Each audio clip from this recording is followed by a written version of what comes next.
everybody. It's John from Lake Erie Chestnuts. Haven't checked in for a while, so I thought I'd check in here. It's October 21st. It's around noon. We've had a couple hard frosts here. Lowest temperature 27 degrees. We'll see our trees here. Starting to turn a little bit yellowish, somewhat brown. Their fall coloration is not incredible. But for those people that have contacted me asking, why are my potted trees turning yellowish? Why are my young seedlings suddenly turning yellow? Look at the trees around you. They have stopped putting resources towards their leaves, and they are working on becoming full of root. You gotta empty this little thing. It's full, more than 5 inches in the past month or so. Haven't emptied it after the past few rains. We actually had a nice stretch with very little rain, and then a day and a half of rain, and came right back to being nice and beautiful weather again. You've seen these views a lot. We'll take you down here and see if we can figure out what's going on here. Oh, looky here. Looks like we ran into Mr. Buck. The tree tubes do not completely prevent from a buck rubbing. This is definitely the work of a buck.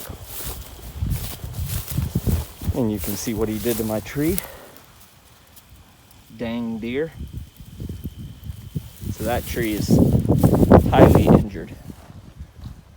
This was a tree planted in 15. It snapped in half.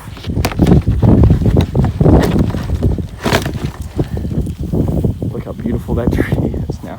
This tree was like its brothers and sisters. It was tall and happy. Now it's been torn up by a deer. And let's see. This is one I grew from seed out of a chestnut ridge of Pike County in 2015. And like deer love to do, they do more than one tree at a time. So they plowed over this tree. I'm sure it's snapped. They can't handle that type of a bend without it. Another tree from 2015. So growing season 15, 16, 17, 18, and 19. So 5 years worth of work snapped in half. Now maybe it'll put up shoots from the bottom. It won't be completely a lost project. It'll have 5 years worth of roots, but that kind of sucks. We just had peak colors this past weekend, and now the winds come up. We've had a couple of hard frosts, and we're starting to lose some of our color now. Still very pretty. Yeah, we'll just do the quick look down each row and see if we got any other surprises that Mr. Bucky Buck did to my trees. We have a couple of trees that need to be replaced, so you'll see some empties there, but running about 350 trees.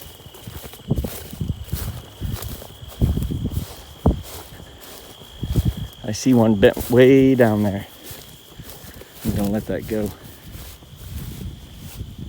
Yeah, it's a pretty day. Let's go for the walk. It's one row over. We may jump a buck here. It's 37 degrees this morning, and now it's up in the 50s, I would guess. I'm going to shoot up to probably 60. Just a spectacular day.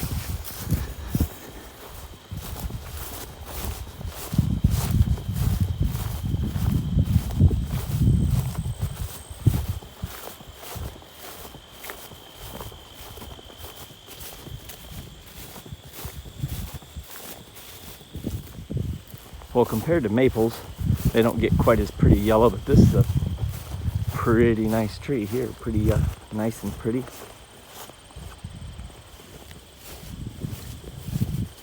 taking a little longer to change down here in the lower parts.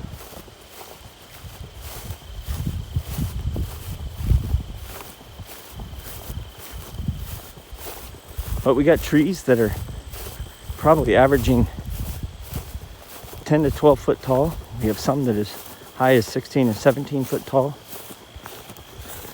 And that's pretty exciting after 5 years of growth. We'll see how this come along. It looks like the tube I saw knocked down was not by a deer. It's one that I've set aside. We got 2 dead trees here, one this row right here and one the next row over. Well, we got a little surprise here. Came walking up here and I see this area where it looks like deer have bedded down. It's hard to see, it's a flat spot here. And I came up and found a burr laying there, and I put my boots on it and it's got 2 fertilized nuts in it. Was not aware of. Also one not fertilized, so not giants, but still nice chestnuts.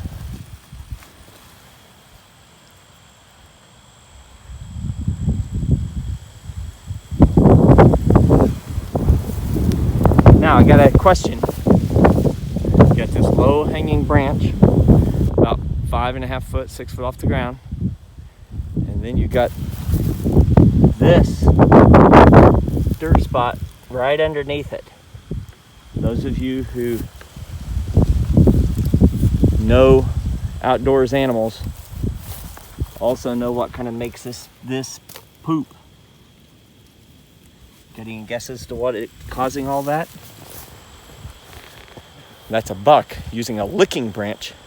You can see here, he has broken this branch and they chew on it and lick on it and they leave their scent. And then they scrape underneath it, pee in that.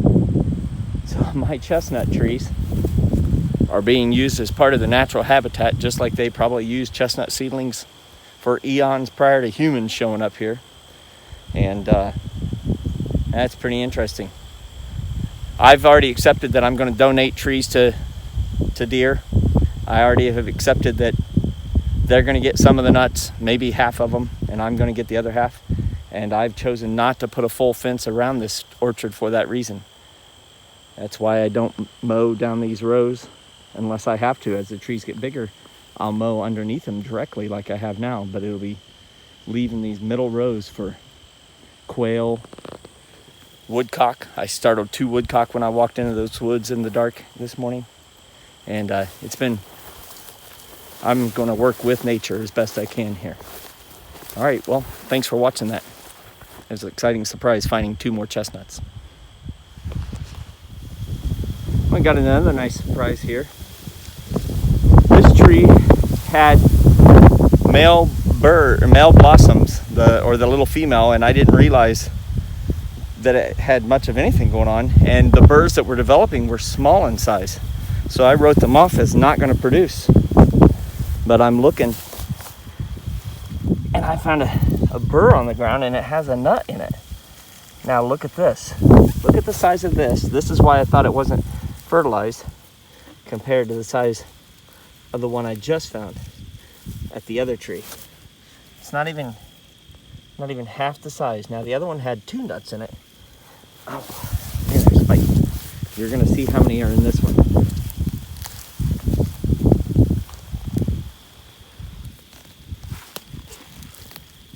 I see at least 1 nut. Can you see it?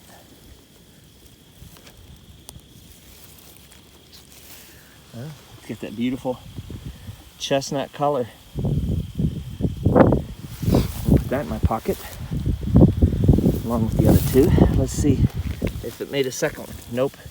It has 2 other non-fertilized.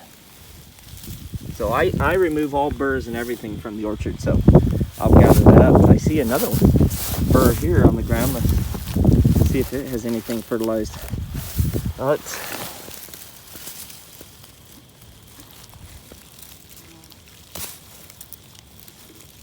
Now there's a chestnut in there. Another nice little chestnut, not large, but beautiful. Let's see if it did anything on the other two. I think it's going to be unfertilized the other two as well. Yep, unfertilized. This tree had 7 burrs when I counted, thinking that none of them were going to be fertilized, so I actually didn't even check it.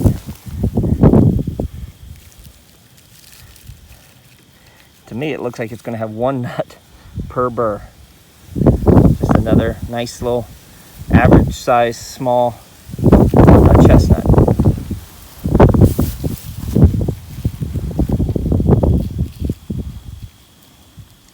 Again with the non-fertilized. Well, let's see if we can find a couple other. Now, this one is going to have 3 fertilized, but they're all small, very small. Now this one, I don't think it's. I mean, how could it possibly have something in it?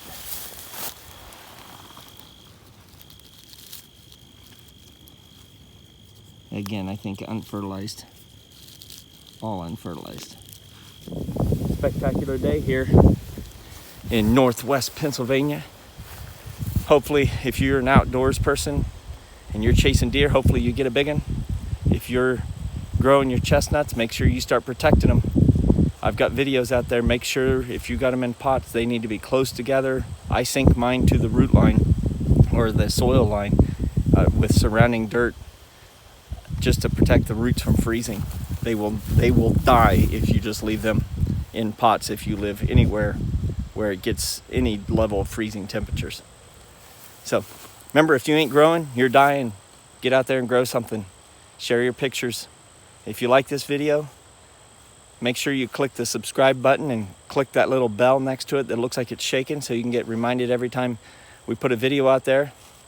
And good luck out there. We'll see if we have any more updates. I've got seeds coming from Route 9 Cooperative in Ohio that I'm going to be growing into trees, and I've got some other seeds coming from Chestnut Ridge of Pike County. So I know several of you have commented that you've gotten yours in. I've got about half of mine potted up, so I should get the rest of them in the mail here in the next few days, and we'll be out here chasing some whitetail and watching my chestnuts turn colors and get ready for next year, and hopefully we'll produce a lot of nuts. Have a great day.